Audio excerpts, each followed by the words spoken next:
saved my life.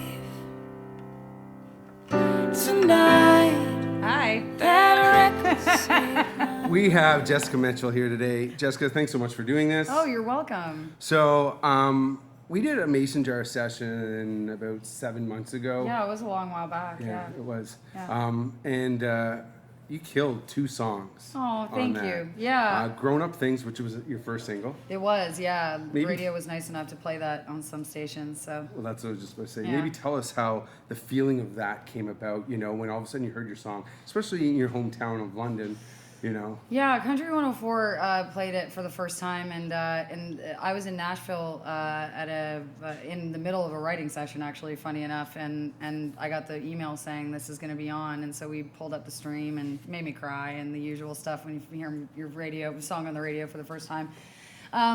The whole way that I think that came about is that, my management company is very smart, and they wanted to sort of release something as something that was me, like something that kind of showed who I was and where I came from a little bit. And that the backstory on that song is obviously kind of a bittersweet one, but I think that we were able to capture how I was feeling at the time quite well.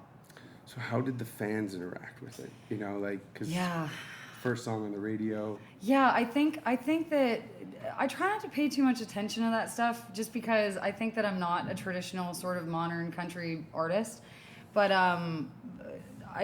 the reactions and the comments and the messages and the things that I was receiving from everyone was just so heartfelt and so redeeming, like that the song that I wrote through my pain was like helping someone else through theirs. And I mean, that's why I do what I do, I think that it's important to translate how you're feeling into music so that other people can feel what you're feeling, Yeah. So, Yeah. when you have fans connect to Mm-hmm. a song, Grown Up Things was, a touching one. Your music, like you said, it isn't your contemporary, let's say, Yeah. cookie cutter. No. This is what it is.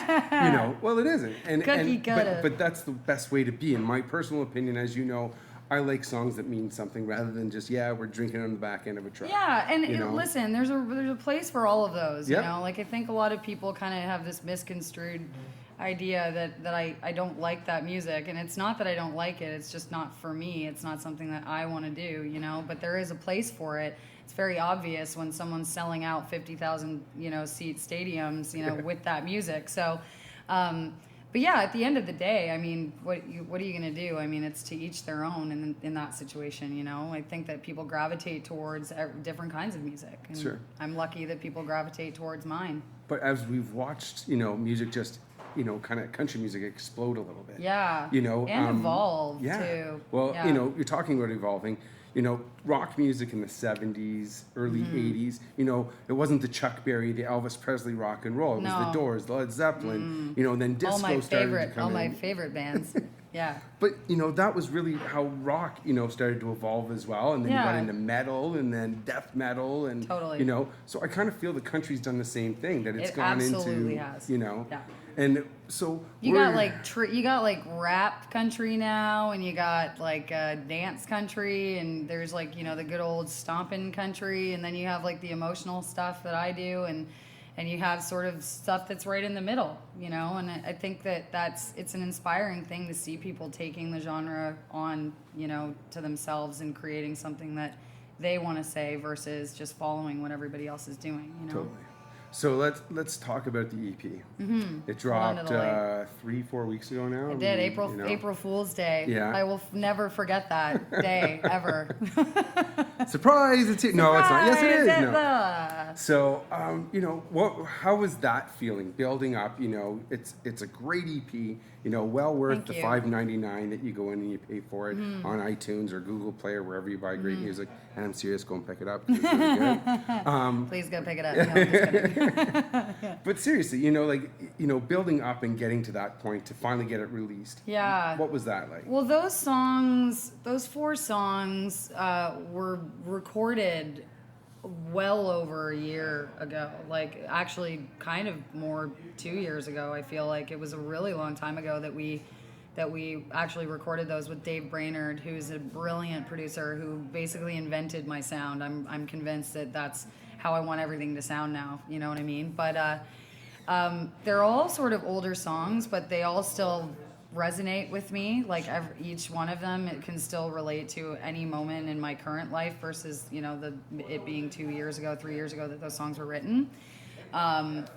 And I've got such a warm sort of reaction from people, you know, like, again, like, you know, exactly what happened just a few minutes ago with, you know, the cookie cutter thing and sort of stepping outside of the box, and the content, lyrical content's really important to me. Not, even if it's not something that directly happened to me, which 90% of the time it is, it's still very, like, I always think that it matters most and it means something more when it's coming from something that happened to you, you know? And that EP is 100% exactly that, so. Well, every song on it has a feeling, you know, like it's not like you just play it and you know, you just listen. A lot of emotions, Corey. Exactly.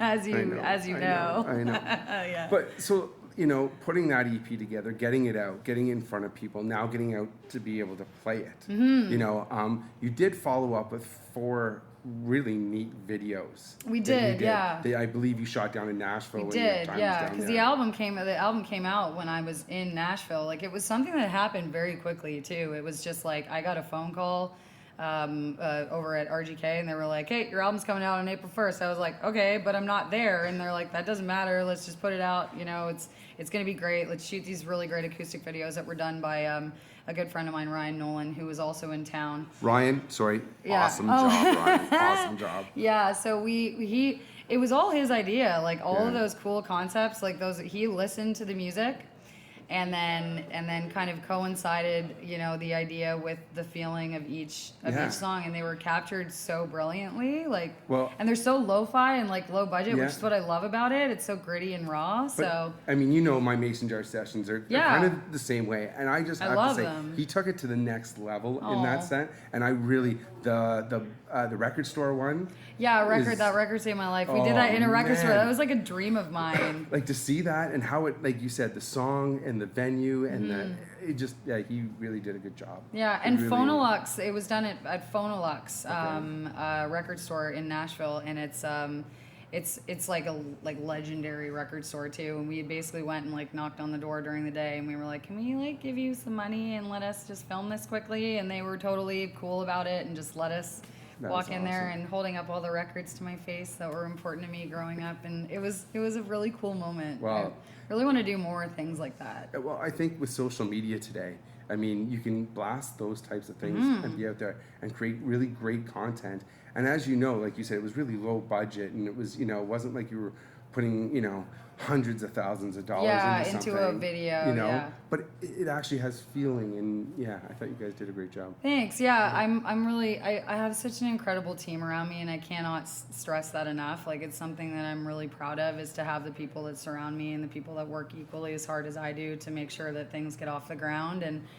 And at the end of the day, like, I don't, if one person hears it, I'm fine, you know. If it finds its way into one person's hands, that's fine with me. So.